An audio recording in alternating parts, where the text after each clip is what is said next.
দুবছর দায়িত্ব পালন করে যেতে পারবে অন্তর্বর্তী সরকার। পরামর্শ সম্পাদকদের গণমাধ্যমকে স্বাধীনভাবে কাজ করার আহ্বান প্রধান উপদেষ্টা। মানহানির 5 মামলা থেকে খালেদা জিয়ার অব্যাহতি, সবগুলোই ছিল হয়রানিমূলক, আইনজীবীর অভিযোগ।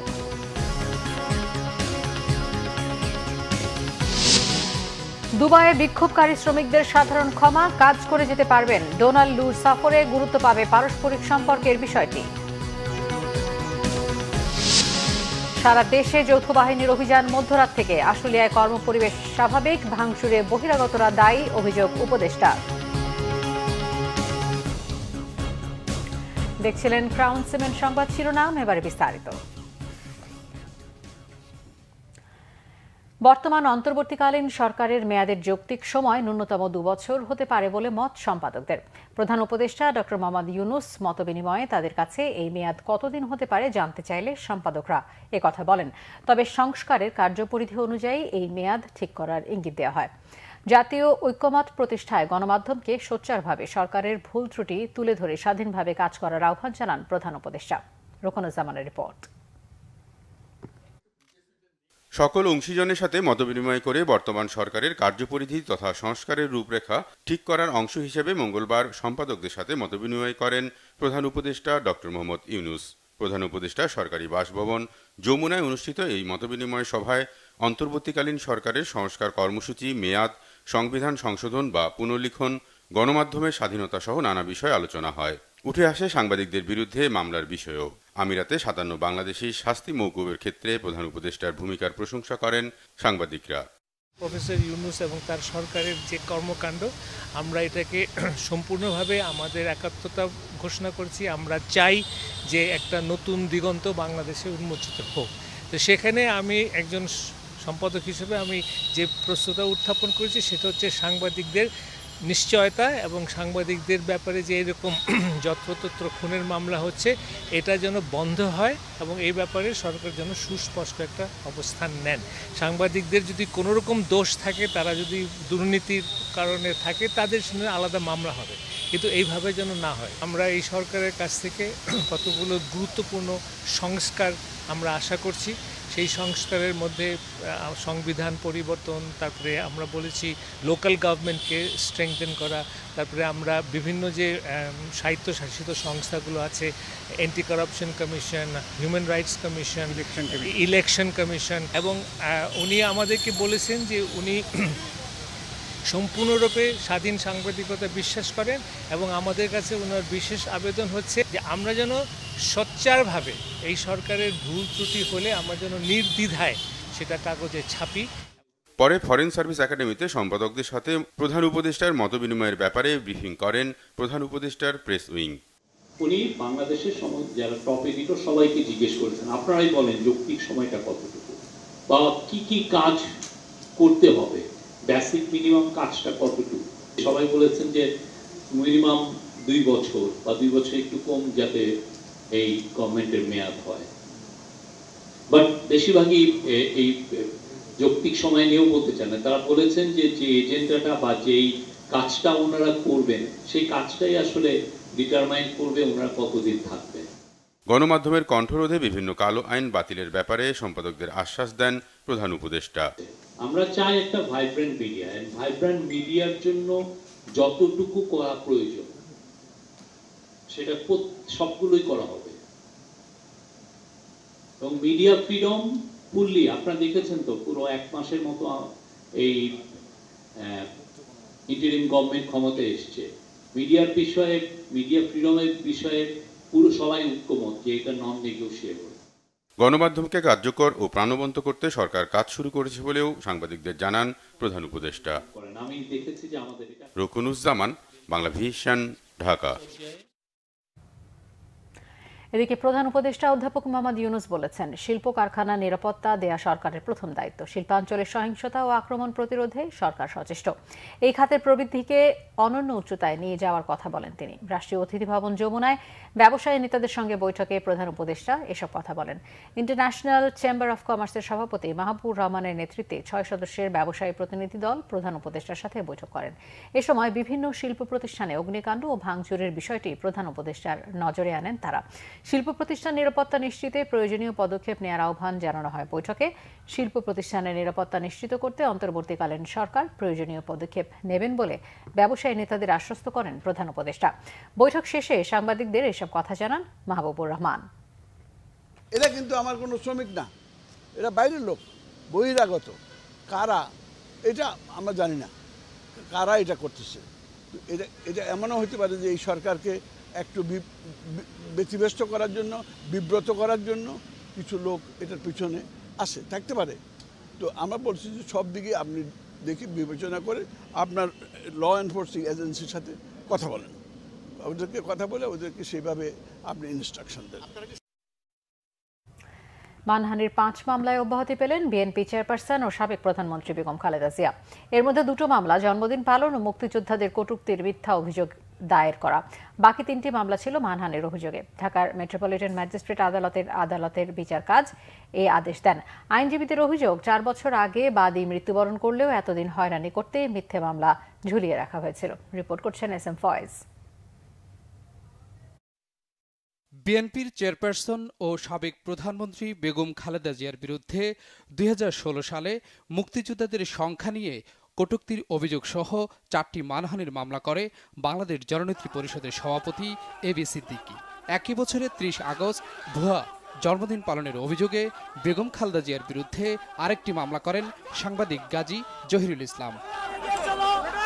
মঙ্গলবার সকালে ঢাকা মেট্রোপলিটন ম্যাজিস্ট্রেট কোর্টে ভুয়া জন্মদিন পালন সহ মানহানির 5 মামলায় বেগম খালেদা জিয়ার অব্যাহতি চেয়ে আবেদন করেন তার আইনজীবী মাসুদ আহমেদ তালুকদার।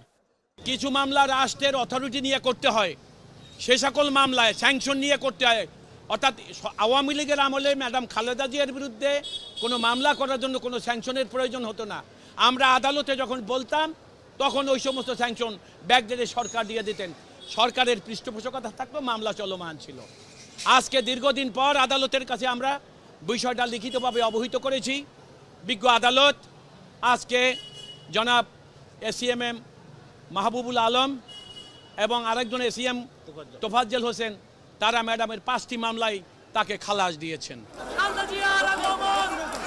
এছাড়া সাক্ষ্য উপস্থিত না হয় বেগম খালেদা জিয়ার ন্যায়িক দুর্নীতির মামলার শুনানি 8 সেপ্টেম্বর পর্যন্ত পিছিয়েছে আদালত।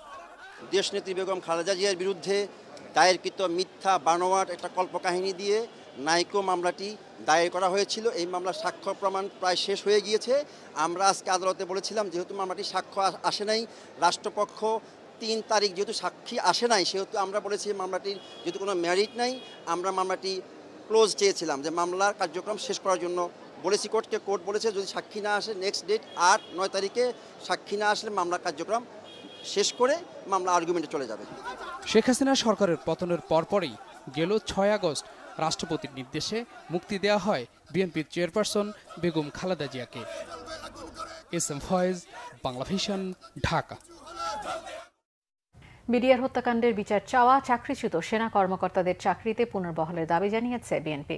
সকালে দলের চেয়ারপারসনের গুলশান কার্যালয়ে এক সংবাদ সম্মেলনে এই দাবি জানান স্থায়ী কমিটির সদস্য অবসরপ্রাপ্ত মেজর হাফিজউদ্দিন আহমেদ। মেজর হাফিজ বলেন, বিডিআর হত্যাকাণ্ডের ঘটনা নিয়ে এখনও ধোঁয়াশা রয়েছে।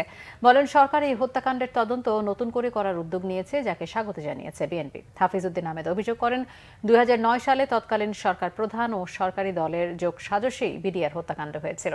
হত্যাকাণ্ডের পর কয়েকটি কমিশন করলেও সেগুলোর কোনো কার্যক্রম দেখা যায়নি বলেও মন্তব্য করেন তিনি। সংবাদ সম্মেলনে জানানো হয়, সেনাবাহিনীর মনোবল ধ্বংস করতে এই হত্যাকাণ্ড ঘটানো হয়েছিল।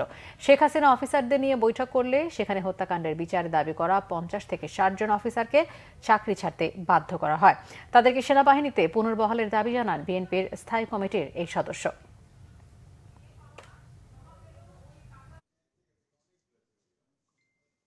সুপরিকল্পিতভাবে ফ্যাসিস্ট হাসিনার মদদে এই হত্যাকাণ্ড ঘটিয়েছিল বলে জনমনে বিশ্বাস রয়েছে। এই হত্যাকাণ্ডে তৎকালীন শেখ হাসিনা ছাড়াও সেনাপ্রধান মইনুল আহমেদ, শেখ ফজলে নূর তাপস, নূর আলম চৌধুরী লিটন, শেখ সেলিম, শেখ হেলাল, জাহাঙ্গীর কবির নানক, মির্জা আজম, হাসানুল্লাহ ইনু, সাহারা খাতুন সহ আরও অনেক আওয়ামী লীগের নেতৃবৃন্দ এবং তৎকালীন প্রধানমন্ত্রী শেখ হাসিনার ঘনিষ্ঠ আত্মীয়বর্গ জড়িত ছিলেন বলে জনমনে ধারণা রয়েছে। জেনারেল জাহাঙ্গীর নিজে যে তদন্ত কমিটির প্রধান ছিলেন, যেটি প্রকাশ করা যায়নি, তিনি এটি পূর্ণাঙ্গ রূপে আবার প্রকাশ করবেন। তো আমরা আশা করব বর্তমান সরকার নির্মোহভাবে, নিরপেক্ষভাবে এই ঘটনার তদন্ত করবেন এবং পুনর্বিচারের কাজ দ্রুত শুরু করবেন। রাষ্ট্রীয় সংস্কারের পাশাপাশি নির্বাচনের বিষয় নিয়েও অন্তর্বর্তীকালীন সরকারকে ভাবার পরামর্শ দিয়েছেন দেশের বিশিষ্টজনেরা। তারা বলেন, নির্বাচন কমিশন সহ গুরুত্বপূর্ণ সংস্কারের মাধ্যমে লেভেল প্লেইং ফিল্ড তৈরি করতে হবে। গণতন্ত্রের উত্তরণে অন্তর্বর্তীকালীন সরকার ও রাজনৈতিক দলের ভূমিকা নিয়ে মিলেনিয়াম ইউনিভার্সিটি আয়োজিত গোলটেবিল বৈঠকে বক্তারা এসব কথা বলেন। তারা জানান, মাঠ পর্যায়ে সংস্কারের মাধ্যমে সব রাজনৈতিক দলের জন্য ইতিবাচক পরিবেশ তৈরি করতে হবে। নির্দিষ্ট কোনো সময় বেঁধে না দিয়ে নির্বাচনের জন্য উপযুক্ত সময়ের কথা বলেন আলোচকরা। তারা জানান, অন্তর্বর্তীকালীন সরকার ব্যর্থ হলে সবাই ব্যর্থ হয়ে যাবে। রাজনৈতিক দল, নাগরিক সমাজ কেউই তখন ব্যর্থতা থেকে রেহাই পাবে না। তাই সমালোচনা বাদ দিয়ে গণতান্ত্রিক প্রতিষ্ঠানকে শক্তিশালী করার পক্ষেই মত দেন বিশিষ্টজনেরা। ধৈর্য ধরে তাদেরকে মাঠটা পরিষ্কার করতে দেন, মাঠটাকে সমতল করতে দেন এবং সহায়তা করেন। আপনারাও যে চান এইসব সংস্কার, এইসব পরিবর্তন, এগুলোর প্রদর্শন করেন। আর অন্তর্বর্তীকালীন সরকারের পক্ষে অবশ্যই এই সরকারকে সফল হতে হবে। ভাইরা বোনরা, এই সরকার যদি সফল না হয় আমরা সবাই ব্যর্থ, এবং এই সরকারকে সফল আমাদের সকলকেই করতে হবে। এই সকল দলকে করতে হবে, নাগরিক সমাজকে করতে হবে, আমরা যেখানে আছি সেখান থেকেই করতে হবে। তা না হলে আমাদের খবর আছে। সংস্কার করে তারপরে নির্বাচন দিব না, নির্বাচন করে সংস্কার করব, আমি কিন্তু বিশ্বাস করি this are must go parallelly, সমান্তরাল প্রক্রিয়ায় এগুলোকে চলে যেতে হবে। সংস্কার একটা চিরন্তন প্রক্রিয়া, এটা চলতেই সবসময় চলবে। আর নির্বাচন আমরা জানি একটা স্থির করে যে 5 বছর পরে নির্বাচন, কাজে আমাদের সংস্কার এবং নির্বাচনকে পাশাপাশি নিয়ে যেতে হবে। এবং এই কারণেই আমি একটু আগে বলেছি যে এই সরকার সংস্কার করবে, যেগুলো অত্যাবশ্যকীয় সংস্কার নিশ্চয়ই সেগুলো করবে। এখন নির্বাচন কমিশন যদি সংস্কার না হয় তাহলে তো সুষ্ঠু নিরপেক্ষ নির্বাচন হবে না, সেটা তো অবশ্যই করতে হবে। পররাষ্ট্র উপদেষ্টা তৌহিদ হোসেন বলেছেন, ডক্টর ইউনূসের প্রতি সৌজন্যতা দেখিয়ে সংযুক্ত আরব আমিরাতে বিভিন্ন মেয়াদে সাজাপ্রাপ্ত 57 বাংলাদেশিকে সাধারণ ক্ষমা করেছেন দেশটির প্রেসিডেন্ট।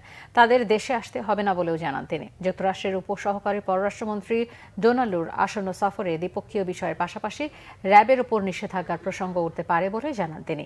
রিপোর্ট করছেন ইমরুল কায়েস।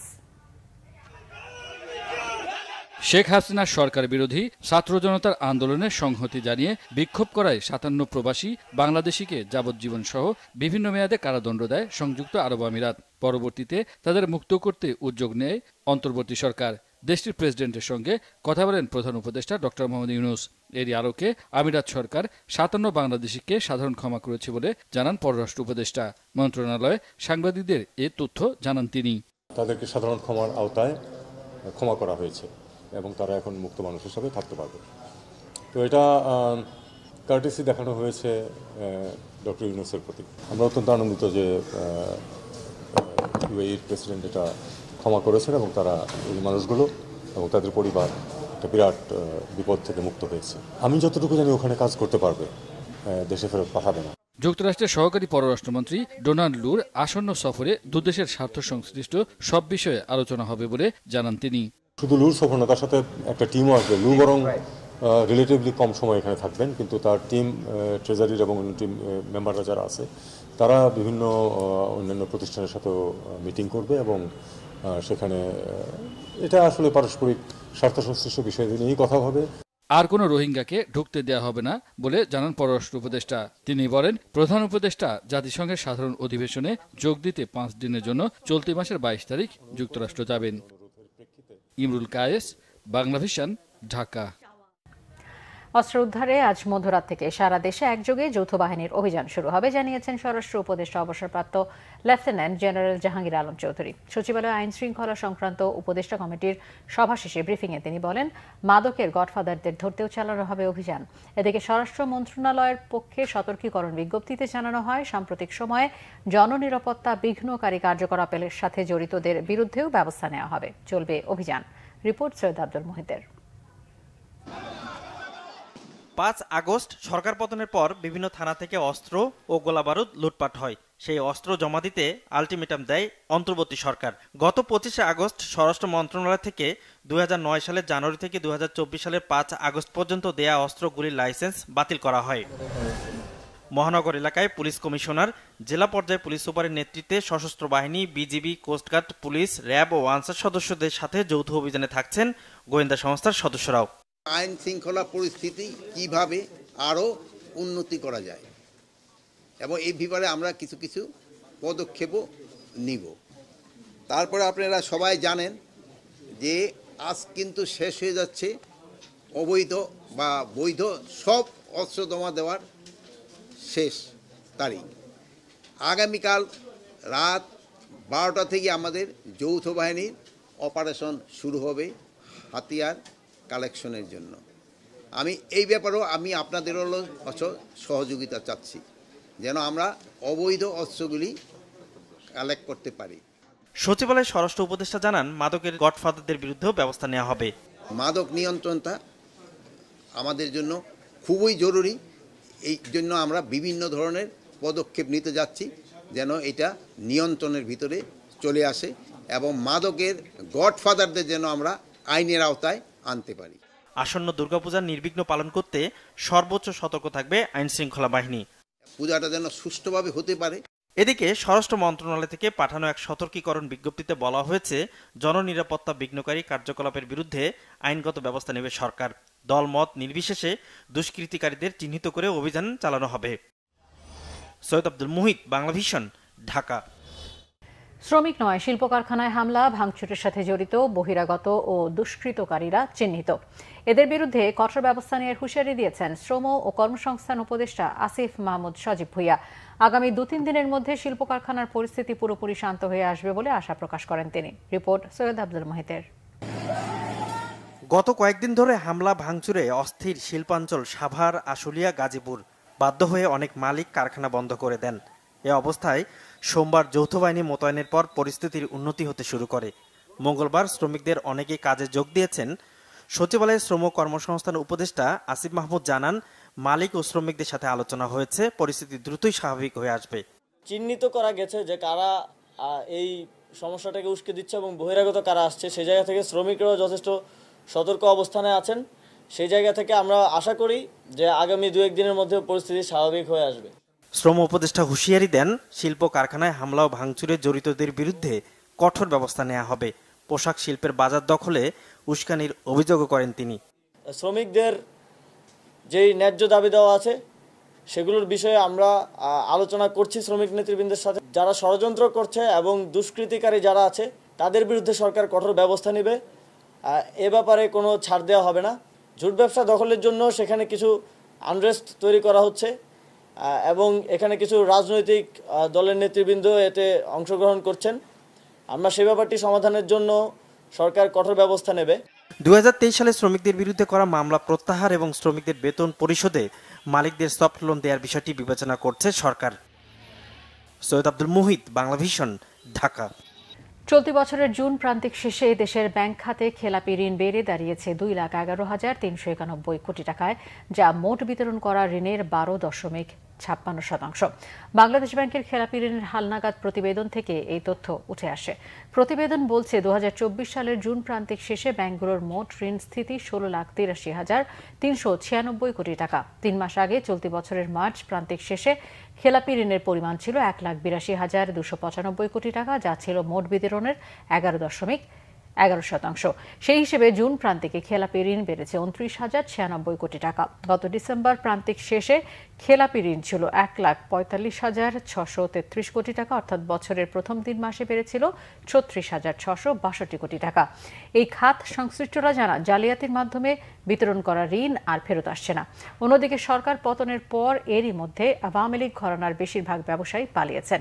এতে আগামীতে খেলাপি ঋণের পরিমাণ আরও বাড়তে পারে। মেগা প্রকল্প, ঋণ চুক্তি, জ্বালানি, ব্যাংক খাত সহ অর্থনীতির সার্বিক দিক নিয়ে কাজ করবে অর্থনীতির শ্বেতপত্র কমিটি। পরিকল্পনা কমিশনে কমিটির দ্বিতীয় বৈঠকে এই সিদ্ধান্ত হয়। সভা শেষে শ্বেতপত্র প্রণয়ন কমিটির প্রধান ডক্টর দেবপ্রিয় ভট্টাচার্য বলেন, কি কি নিয়ে কমিটি কাজ করবে তা চিহ্নিত করা হয়েছে। এজন্য অংশীজনদের সাথে আলোচনা শুরু হবে শিগগিরই। তিনি বলেন, দেশ ও দেশের বাইরের বিশিষ্টজনদের সঙ্গে আলোচনা করে মতামত নেওয়া হবে। 2-3 দিনের মধ্যে প্রধান উপদেষ্টার কাছে প্রারম্ভিক একটি রিপোর্ট জমা দেওয়ার কথা জানান দেবপ্রিয়। আগামী 2 মাসের মধ্যে কমিটি কাজ শেষ করবে বলেও জানান তিনি। অর্থনৈতিক সামষ্টিক অর্থনৈতিক বিষয় যেমন আছে, এটার ভিতরে খাতওয়ারি বিভিন্ন শিক্ষা স্বাস্থ্য থেকে আরম্ভ করে জ্বালানি খাত ইত্যাদি আলোচনার ভিতরে আছে। আবার কিছু প্রাতিষ্ঠানিক ব্যাপারও আছে, সেটা হলো ব্যাংকিং খাতের আলোচনা আছে, অর্থ আহরণের কর আহরণের ব্যাপার আছে, একই রকমভাবে পাচারকৃত অর্থ নিয়ে আলোচনা আছে, মেগা প্রজেক্ট নিয়ে আলোচনা আছে, দারিদ্র্য বিমোচন, আমাদের অসাম্য, বিভিন্ন আমাদের বৈষম্যের আলোচনা, সেগুলিও ভঙ্গুরতা, এগুলি নিয়েও আলোচনা হবে। সকল বিভেদ ভুলে জাতীয় স্বার্থে জাতির সকল স্তম্ভের হাতগুলোকে একত্রিত করার আহ্বান জানিয়েছেন বাংলাদেশ জামায়াতে ইসলামের আমির ডক্টর শফিকুর রহমান। দুপুরে রাজধানীর একটি রেস্টুরেন্টে সিনিয়র সাংবাদিক ও বিট রিপোর্টারদের নিয়ে ঢাকা মহানগর উত্তর জামায়াত আয়োজিত মতবিনিময় সভায় দলের আমির কথা বলেন। সংশোধনের স্বার্থে প্রতিশোধের রাজনীতি নয়, আইনের মাধ্যমে দোষীদের বিচার করার আহ্বানও জানান ডক্টর শফিকুর রহমান। তিনি বলেন, সাংবাদিক ও রাজনীতিকরাই সমাজ পরিবর্তন এবং ন্যায় ইনসাফ প্রতিষ্ঠায় যুগপৎভাবে কাজ করেন। রাজনৈতিক নেতাকর্মীদের সাথে সাংবাদিকরাও রাজপথে গুলিতে নিহত হন। উল্লেখ করে বলেন, পেছনে তাকানোর কোনো সুযোগ নেই।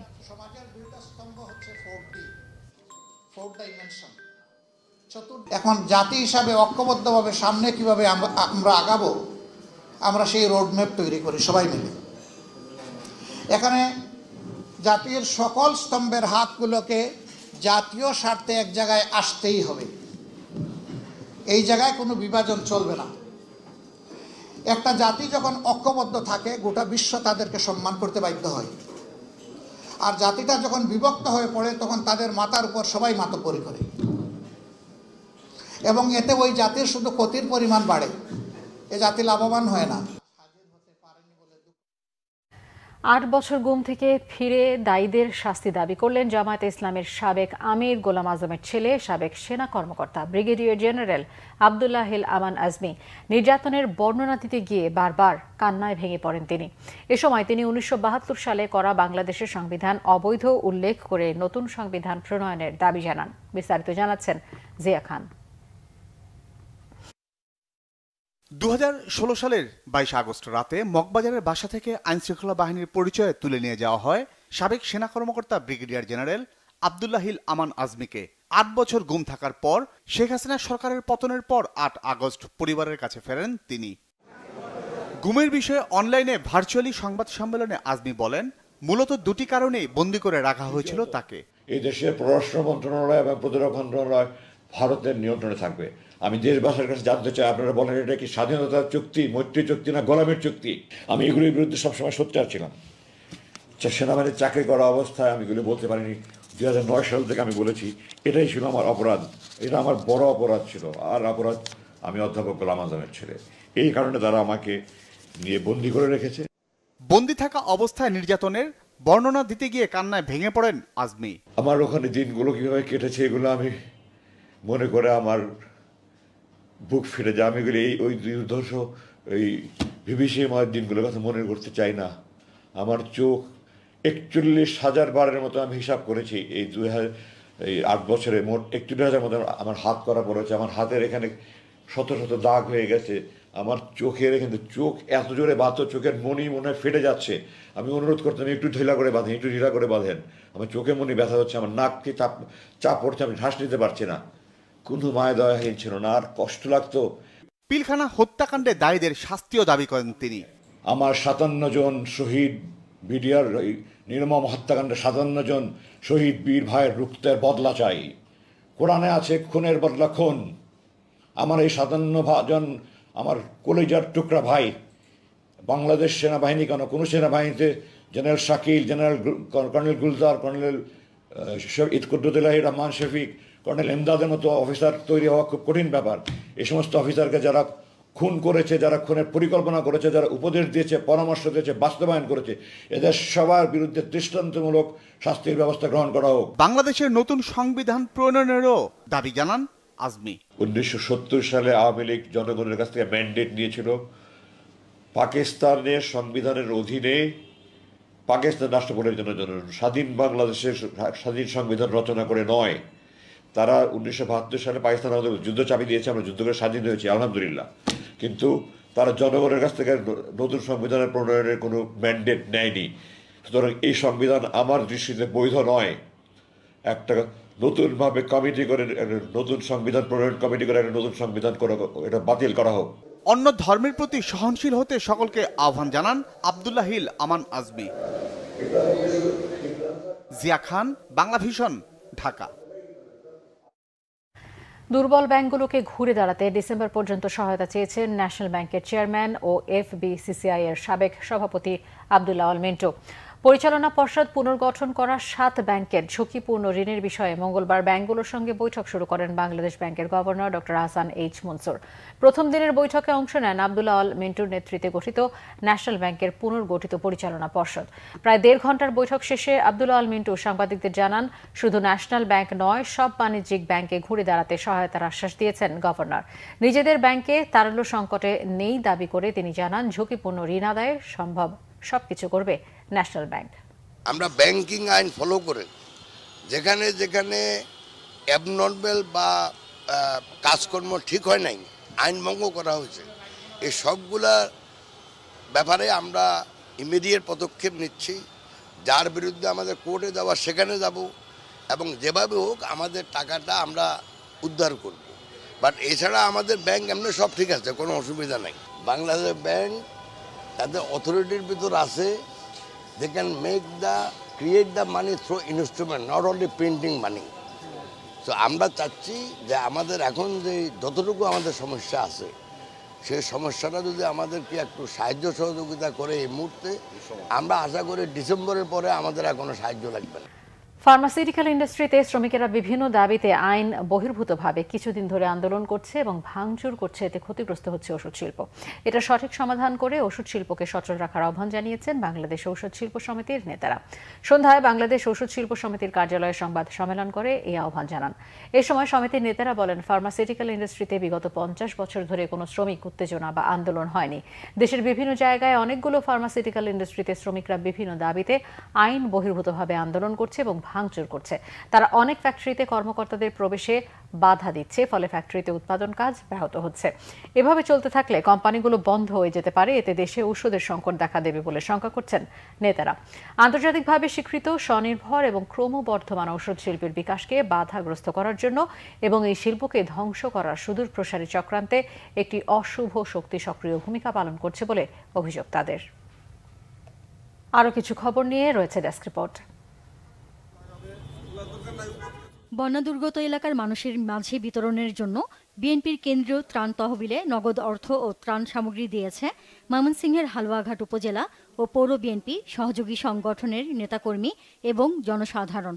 দলের কেন্দ্রীয় কার্যালয়ে বিএনপির স্থায়ী কমিটির সদস্য ডাক্তার AZM জাহিদ হোসেনের হাতে তাদের দেয়া এই ত্রাণ সহায়তা তুলে দেন দলের যুগ্ম মহাসচিব সৈয়দ ইমরান সালেহ প্রিন্স। লালমনিরহাটের পাটগ্রাম উপজেলা ও পৌর বিএনপির যৌথ কর্মী সভা অনুষ্ঠিত হয়েছে পাটগ্রাম শহীদ আবু সাইদ মিলনায়তনে। এতে প্রধান অতিথির বক্তব্য রাখেন বিএনপির জাতীয় নির্বাহী কমিটির সাংগঠনিক সম্পাদক অধ্যক্ষ আসাদুল হাবিব দুলু। বিশেষ অতিথি ছিলেন বিএনপির জাতীয় নির্বাহী কমিটির সদস্য ব্যারিস্টার হাসান রাজীব প্রধান। সভাপতিত্ব করেন পৌর বিএনপির সভাপতি মোস্তফা সালাউজ্জামান ওপেল। ভারতীয় পানি আগ্রাসনের প্রতিবাদে সমাবেশ হয়েছে নরসিংদীর মাধবদী এসপি ইনস্টিটিউট মাঠে। এতে প্রধান অতিথি ছিলেন ইসলামী আন্দোলন বাংলাদেশের সিনিয়র নায়েবে আমির মুফতি সৈয়দ মোহাম্মদ ফয়জুল করিম। জাতীয় কবিতা পরিষদের আয়োজনে অনুষ্ঠিত হয়েছে জুলাই বিপ্লবের কবিতা পাঠ। ঢাকা বিশ্ববিদ্যালয়ের হাকিম চত্বরে কবিতা পাঠে অংশ নেন সারা দেশের প্রায় 1/2 কবি। সম্প্রতি দেশের 12 জেলায় ভয়াবহ বন্যায় ক্ষতিগ্রস্তদের সহায়তার জন্য তহবিল সংগ্রহে এই কবিতা পাঠের আয়োজন করা হয়। জাতীয় কবিতা পরিষদের আহ্বায়ক কবি মোহন রায়হানের সভাপতিত্বে সমবেত কণ্ঠে দেশপ্রেমের গান দিয়ে শুরু হয় অনুষ্ঠান। অনুষ্ঠানের শুরুতে জুলাই আগস্ট ছাত্র জনতার গণ অভ্যুত্থানে শহীদদের স্মরণে 1 মিনিট নীরবতা পালন করা হয়। Bangla vision news desk. সংবাদ শেষ করব ক্রাউন সিমেন্ট শিরোনামগুলো আরো একবার জানিয়ে। 2 বছর দায়িত্ব পালন করে যেতে পারে অন্তর্বর্তী সরকার, পরামর্শ সম্পাদকদের গণমাধ্যমকে স্বাধীনভাবে কাজ করার আহ্বান প্রধান উপদেষ্টার। মানহানির 5 মামলা থেকে খালেদা জিয়ার অব্যাহতি, সবগুলোই ছিল হয়রানিমূলক, আইনজীবীর অভিযোগ।